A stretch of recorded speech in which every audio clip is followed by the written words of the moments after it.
समुद्र, ज्ञानाचा साठा, अनुभवांचा खजिना. प्रत्येकाच्या मनातील एक अदम्य कोपरा. सन्माननीय व्यासपीठावर उपस्थित माझे मान्यवर तसेच माझे मित्रमैत्रिणी यांना माझा नमस्कार व शिक्षक दिनाच्या शुभेच्छा.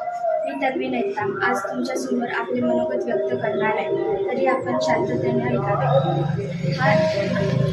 दरवर्षी आपण 5 सप्टेंबर शिक्षक दिन म्हणून साजरा केला जातो. हा दिन डॉक्टर सर्वपल्ली राधाकृष्णन यांच्या जन्मदिनानिमित्त साजरा केला जातो.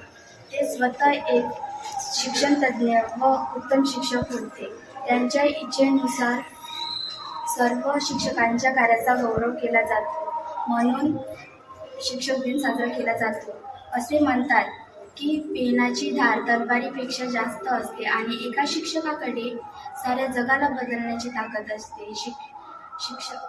शिक्षकाकडे 2 अस्त्र असतात, पहिले त्याचे ज्ञान आणि दुसरे त्याचे शब्द. धन्यवाद.